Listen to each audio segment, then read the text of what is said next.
The rain fell heavily, each drop crackling against my skin, as if it were the very punishment of heaven. I walked alone along the riverbank, the mud swallowing my worn boots. The city was silent, but the wind carried a scent of iron and ozone that unsettled me. Suddenly my eyes caught on something half-buried, half-exposed in the mud, a long blade, its hilt studded with ancient symbols. My heart raced. It wasn't an ordinary sword. It seemed laden with stories, memories of battles, dried blood, and echoes of screams that weren't mine, but that I somehow recognized. I approached slowly, the mud sucking up each step, each heavy movement. When I touched the sword, an electric current ran through my arm, and for an instant, it was as if I had been transported to a distant battlefield.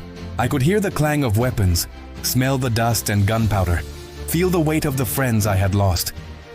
I couldn't help it. I knelt, gripping the sword's hilt with trembling hands, feeling that each knot in the wood and each mark on the metal told a story I knew intimately. But it wasn't just nostalgia or honor that overwhelmed me. There was something sinister about that moment. Around me, the mud began to move on its own, as if breathing. The wind carried whispers, forgotten names that echoed in my mind. I blinked, and for a second, I thought I saw shadows of fallen soldiers, reaching out to me, begging for recognition or vengeance. The street behind me was deserted. But then I felt footsteps. They weren't human footsteps, but heavy, calculated ones, as if something or someone was watching my encounter with the sword. A shiver ran down my spine. Instinct told me to retreat, but a deeper, older force kept me there, kneeling, holding the blade. In that instant, I realized that sword wasn't there by chance. It was calling to me. It called for a reminder of glories and losses, of wars fought not only against enemies, but against time, memory, and fear itself. And then, something unexpected happened. A figure emerged from the mist, dressed in what appeared to be an ancient uniform, partially covered in mud and rust, as if from another era. I looked at myself and felt the truth of what lay before me. That sword was a portal, a reminder of everything I had been, everything I had lost, and everything I could still face. My heart still pounding in my chest, I took a deep breath and gripped the blade more firmly, aware that this moment would define more than the rest of my day. It would define my own understanding of honor, memory, and survival. The mud around me seemed to pulsate, and the rain, which had previously been just water, now seemed a silent witness to my history. And then I knew, with absolute clarity, the sword did not belong to that river. She belonged to me. Or at least, the part of me that was still alive and able to remember. My name is John Carter, and perhaps you think you know veterans, that you've heard stories of wars, medals, and glorious battles, but you don't know the reality I carry within me, the memory that won't fade, and the weight that no praise can alleviate. Before donning the uniform, I was just a young man from the countryside, accustomed to the smell of wet earth and the silence of long mornings. But war chose me before I could choose the life I dreamed of. I served for over a decade, crossing deserts, forests, burned cities, and battlefields where death was a constant. I saw comrades fall, friends who laughed with me the night before and at dawn no longer had a name, face, or voice. The first time I lost someone close to me, I felt as if a piece of my soul had been ripped away, and I learned to carry that emptiness along with my uniform. It wasn't just a loss. It was the feeling that the world kept turning while everything we loved crumbled before our eyes. When I think back to that time, I can still smell the gunpowder and dust mixed with dried blood.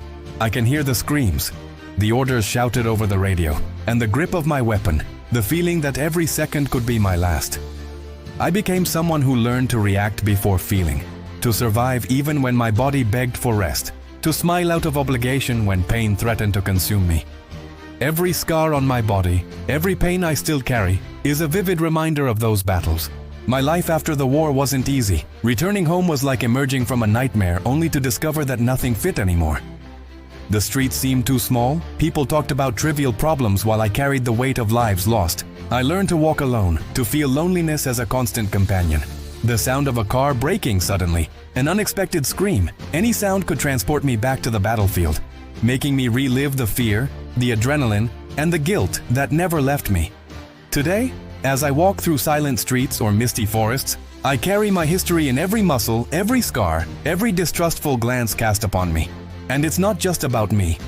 It's about those who are gone, about those who didn't have a chance to tell their stories, about those who stayed behind.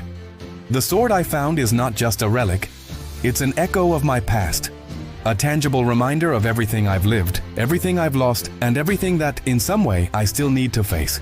Life has taught me to observe the world attentively, to decipher what is hidden in the shadows, and to understand that not everything is as it seems. Every street, every mud puddle, every abandoned object carries stories that no one else sees, but that my trained eye can perceive. That's why I'm there, on that muddy bank, kneeling before the sword, because I know that the past never truly abandons us. It hides, camouflages itself, waits for the right moment to remind us of who we really are and what we have already been able to face. And yet, even with all the weight of the memories, I feel a strange peace when I touch the blade. It connects me to my past, but also challenges me to continue, to face the present with the same courage with which I faced the unknown in the past. Every muscle in my body, every painful memory, and every sigh of relief tells me that I am alive, that I still have something to fight for, something to protect, something to honor. I am not just a veteran. I am a man who has survived horrors that most will never imagine. I am someone who has learned that pain and memory can be weapons as powerful as any sword. And that is why, even now, kneeling in the mud, holding that blade embedded in the ground, I know that my past not only defines me, but guides me, shapes me, and perhaps still offers me one last chance at redemption.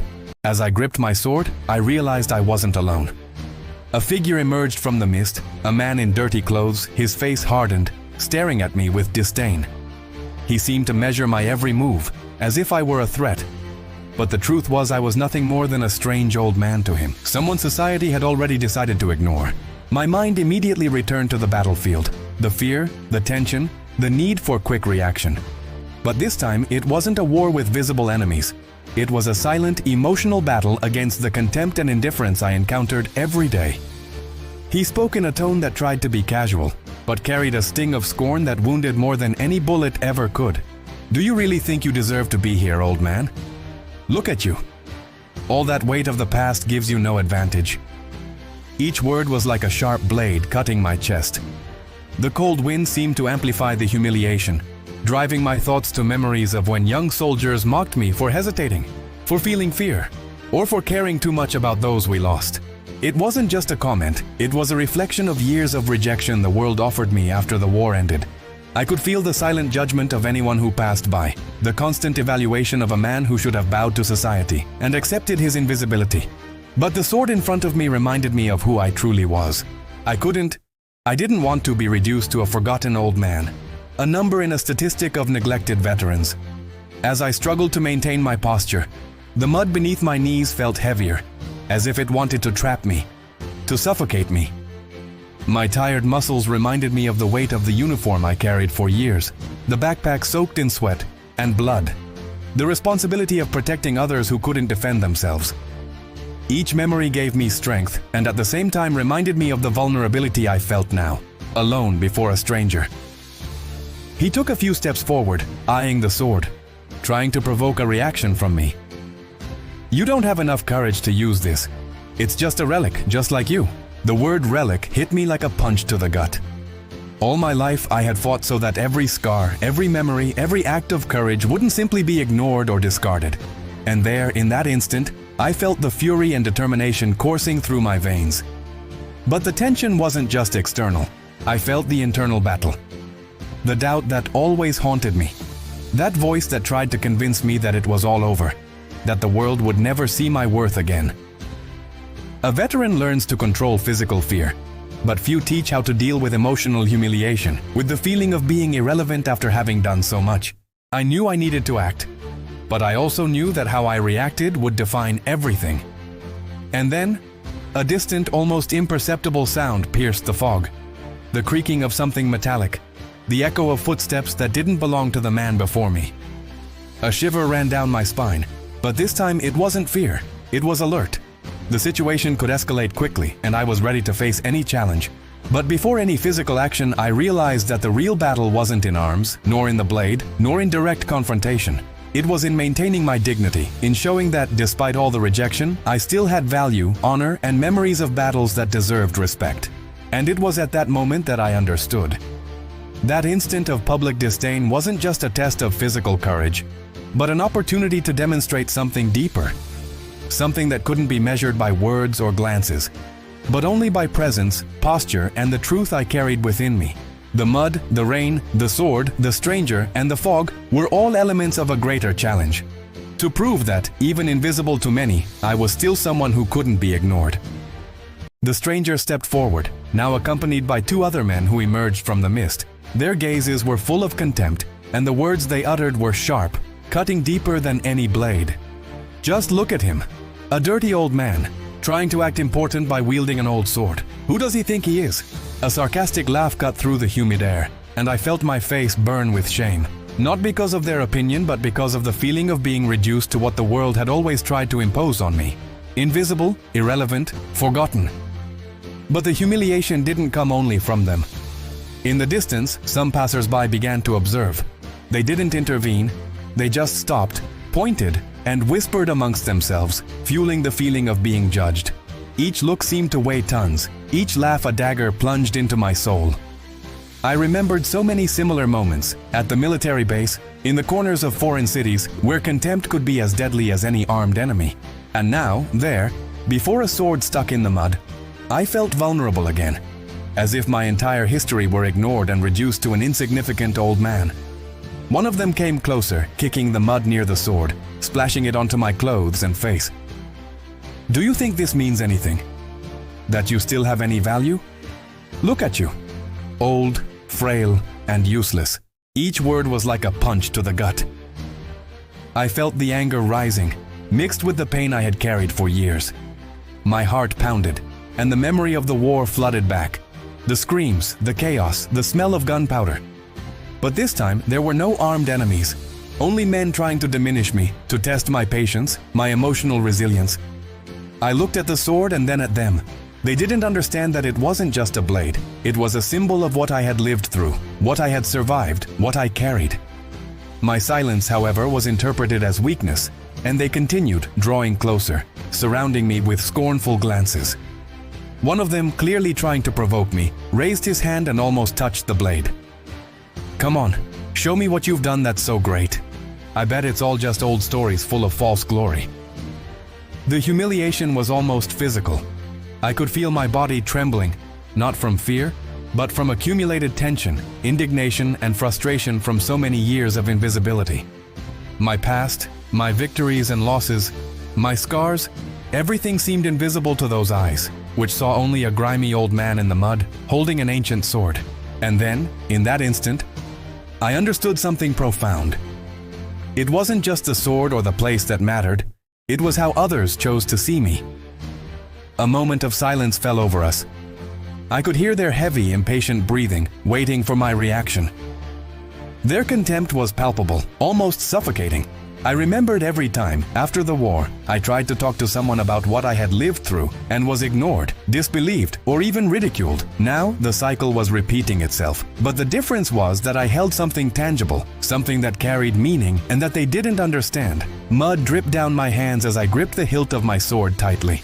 Every breath I took was calculated, every muscle tense, but inside me something profound began to solidify. I didn't need their approval. I didn't need immediate recognition, but I knew that somehow the truth of my story could still manifest itself.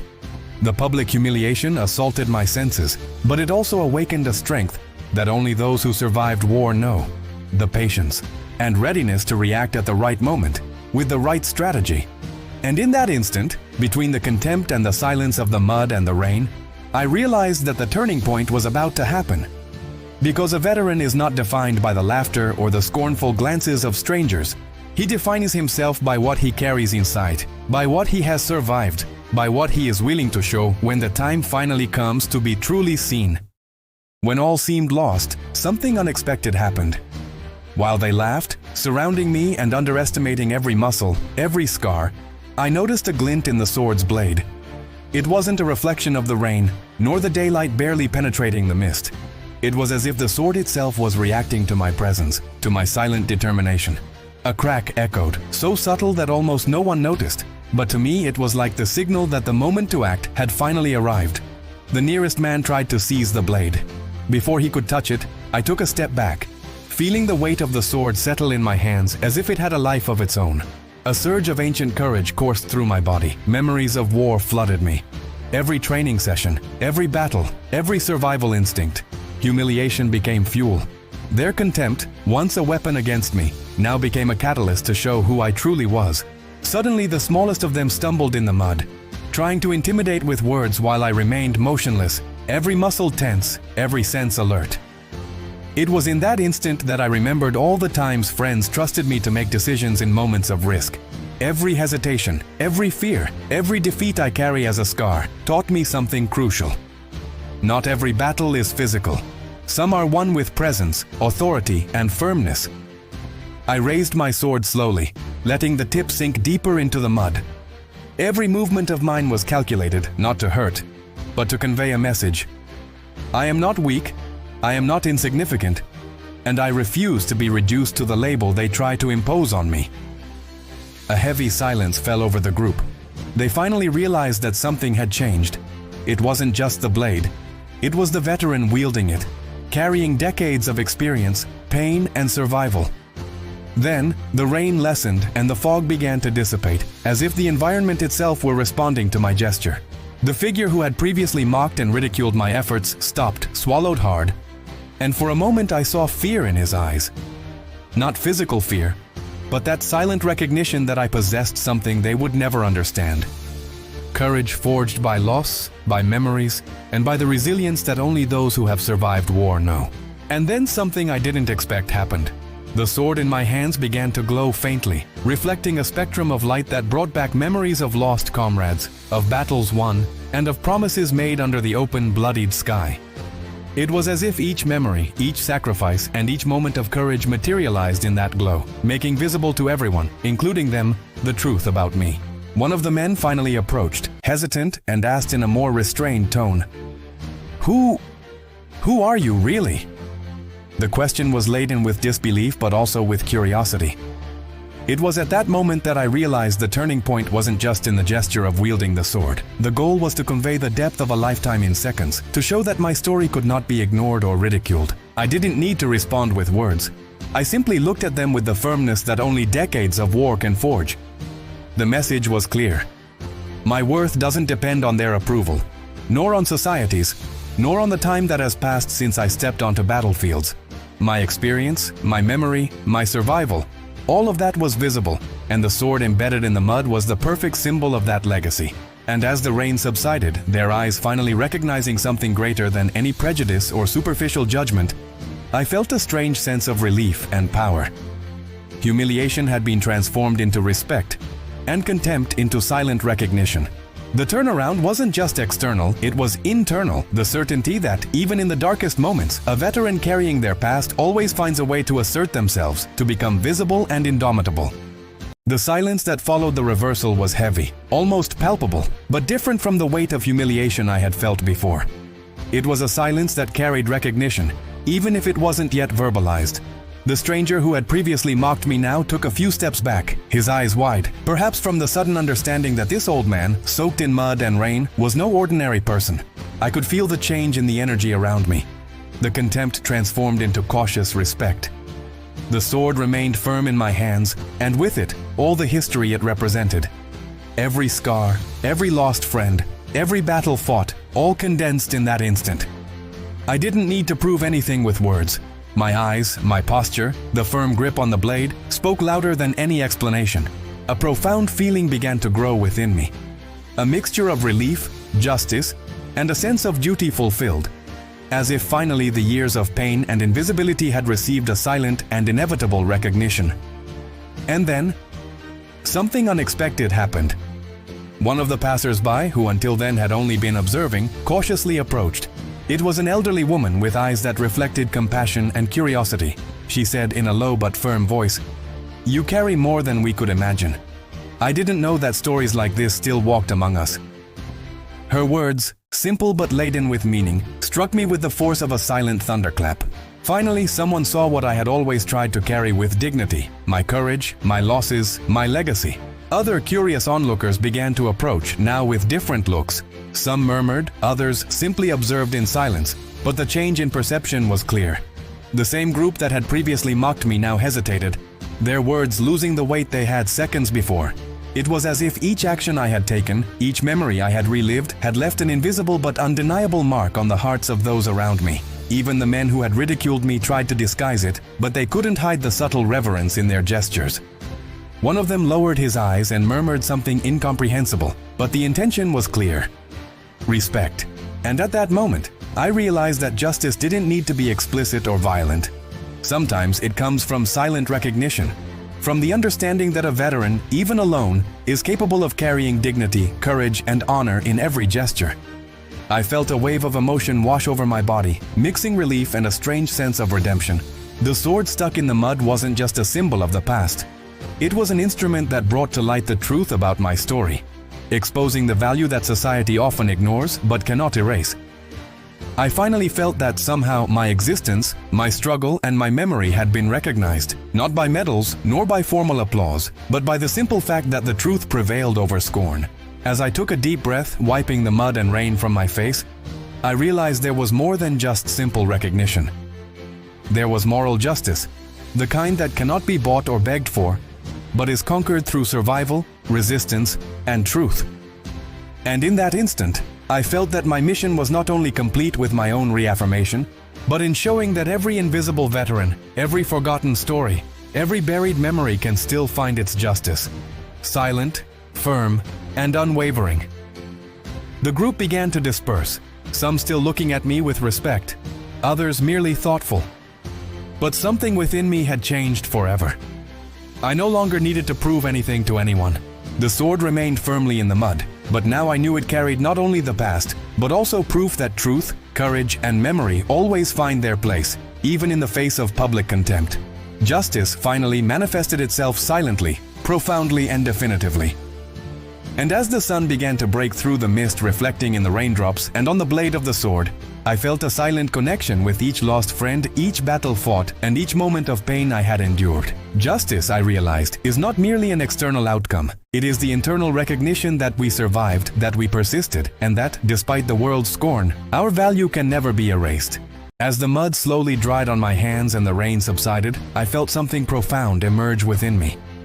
It wasn't just the relief of being recognized, nor the silent satisfaction of overcoming public scorn.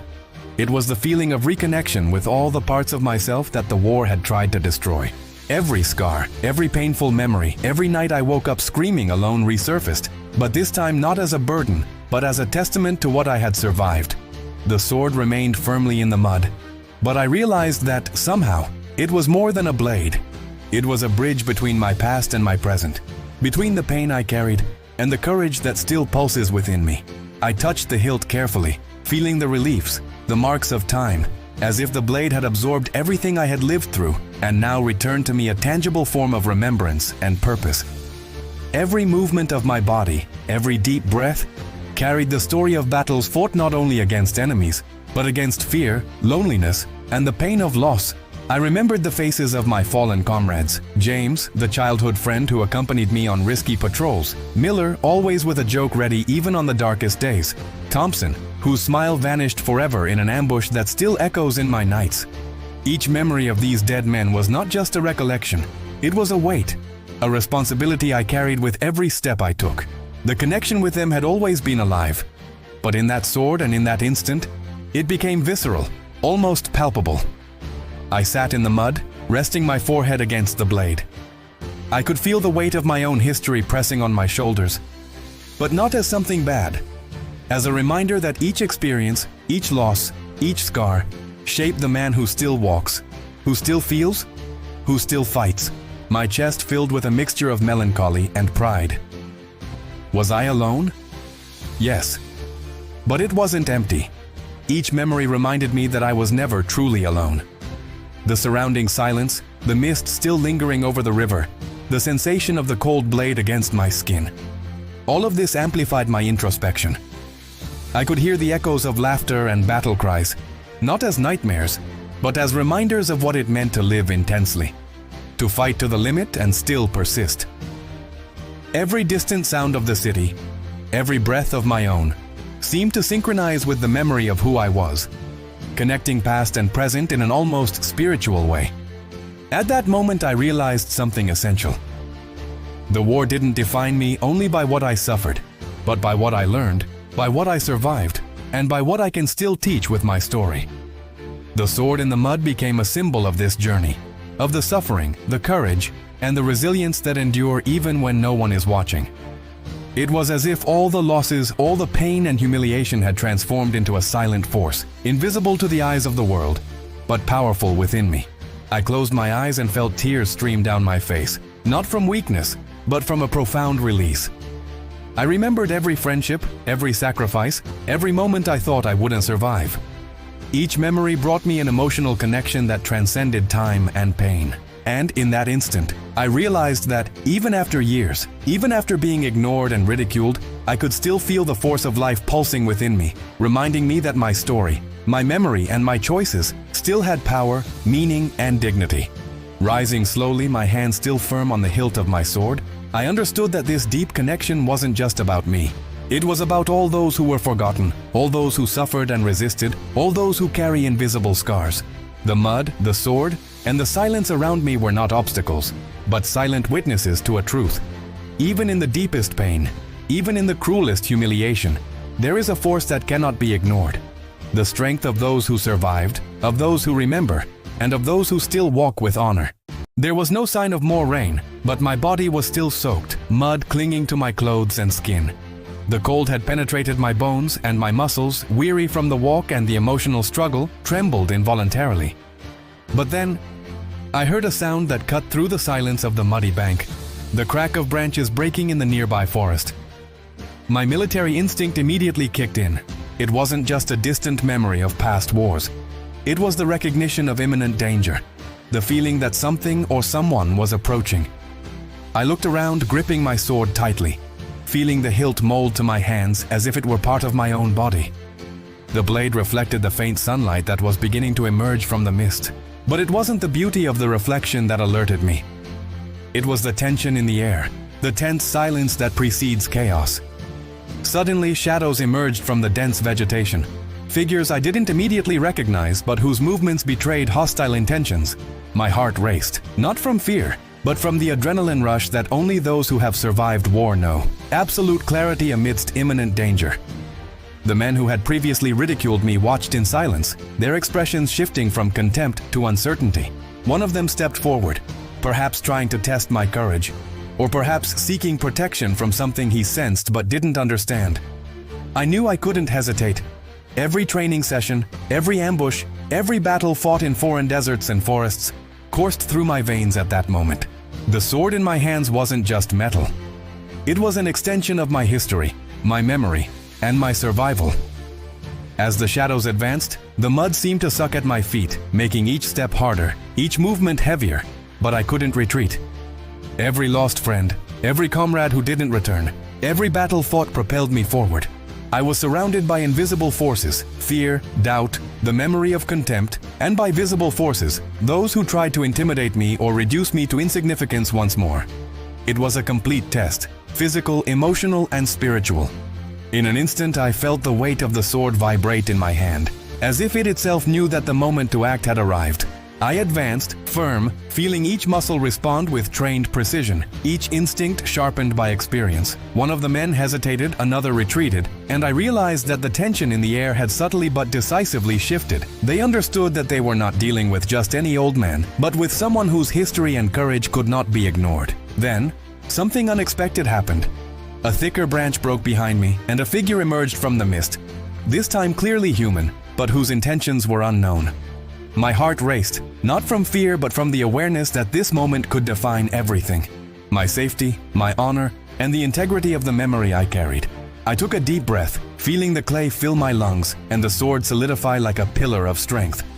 Each second dragged on, each movement potentially decisive, and the silence seemed to scream louder than any battle I had ever faced. In that instant, I realized that the climax wasn't just physical. It was the tension of decades of humiliation, loss, and repressed memories converging in seconds.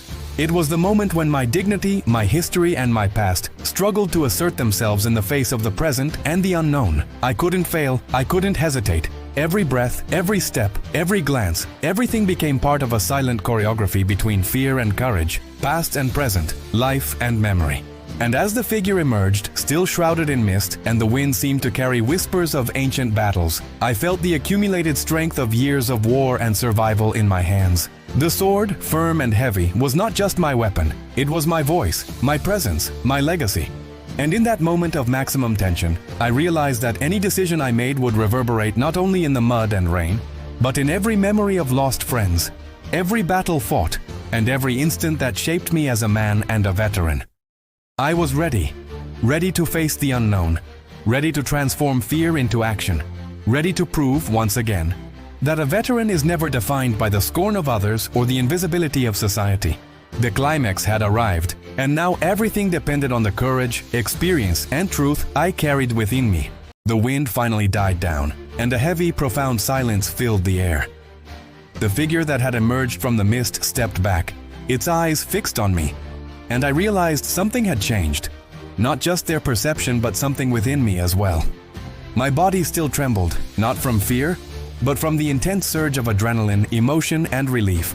I had survived not a physical battle, but a complete test of my honor, courage, and memory. Every tired muscle, every scar, every painful memory now seemed to carry a renewed purpose. As I gazed at the sword embedded in the mud, I felt the connection to my past become clearer. Every battle, every lost friend, every moment of public humiliation had prepared me for this instant, to assert myself in the face of scorn and indifference. The sword was no longer just an old object. It was a tangible symbol of my journey, a reminder that everything I had lived through, everything I had endured, and everything I had carried still had value, could still impact the present, and in some way, shape the future. The men who had previously ridiculed me stepped back, some still casting glances of restrained respect, others in absolute silence, perhaps reflecting on what they had just witnessed. There were no applause, no formal compliments, but I felt that the justice and recognition I had so longed for were manifesting themselves silently, powerfully, and definitively. The truth, my story, and my dignity were finally asserting themselves, and that was more than enough.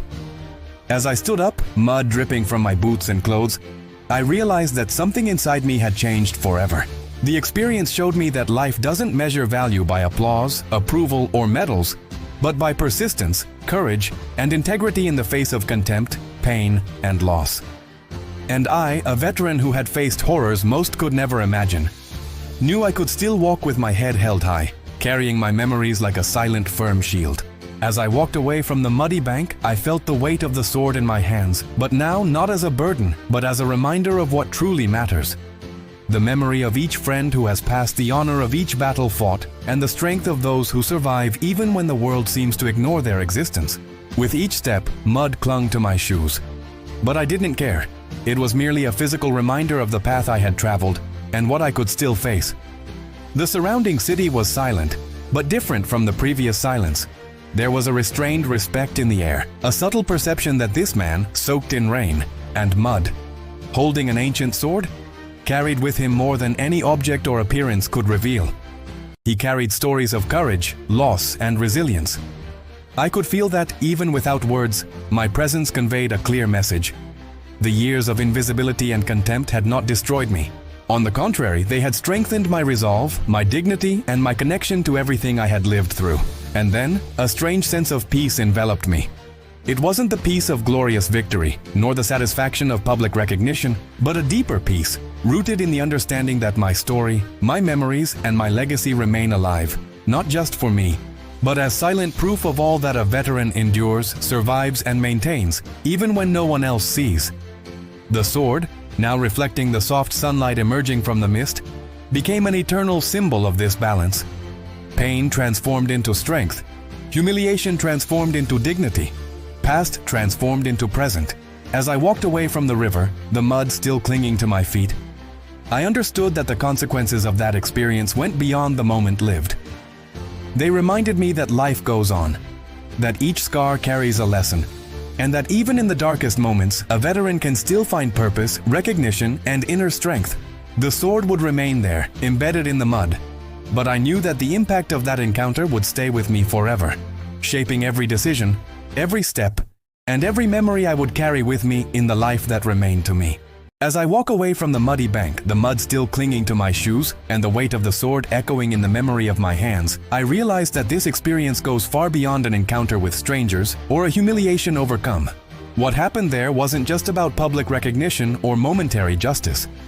It was about the truth we carry within us, about the strength that memories shape, and about how we survive, even when the world seems to forget us. A veteran's life doesn't end when the war ends. It continues, marked by indelible memories, traumas that no one else sees, and stories that are often untold. Each physical or emotional scar is a reminder that I survived, that I resisted, and that I continue to live, carrying not only my own past, but also the legacy of those who could not continue. The sword embedded in the mud is more than an object. It is a symbol of the life of those who fought, of the memory of those who were lost, and of the courage to continue even when no one recognizes it. I remember every friend I lost, James, Miller, Thompson, and I feel each absence as an echo that resonates within me. But I realize that the pain and longing don't weaken me. On the contrary, they remind me of the importance of honoring their memories and transforming each memory into strength, each loss into learning. Justice, often silent, doesn't need applause or medals. Sometimes it manifests itself in invisible recognition, in the silent respect of a gaze, or in the tacit understanding that certain lives carry stories that cannot be ignored. The world tends to underestimate those who don't understand, to ignore the past of those who don't fit its norms, and to disregard the pain that isn't visible. But the life of a veteran is proof that value isn't measured by applause or external approval. Value is what we carry, what we survive, and what we keep alive within ourselves. Every battle fought, every fear faced, every moment of pain and victory contributes to building a silent strength, invisible to many, but undeniable in its essence. The sword I left in the mud remains there, a silent witness to all that happened, a symbol of a past that cannot be erased, and a present that is built with courage and dignity. And as I walk away, I feel that this experience has taught me something essential. No matter how much the world tries to diminish, despise, or ignore us, truth, courage, and memory have their own strength capable of resisting any scorn or rejection. Reflecting on everything, I realize that the moral of this story goes beyond me. It's about all those who have been forgotten, all those who carry invisible scars, and all those who, despite the pain, continue walking.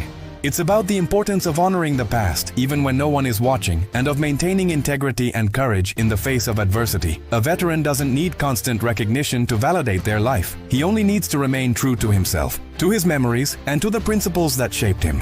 And finally, I understand that every moment of humiliation, every challenge, every instant of maximum tension, and every silent victory shapes not only who we are, but also how we see the world.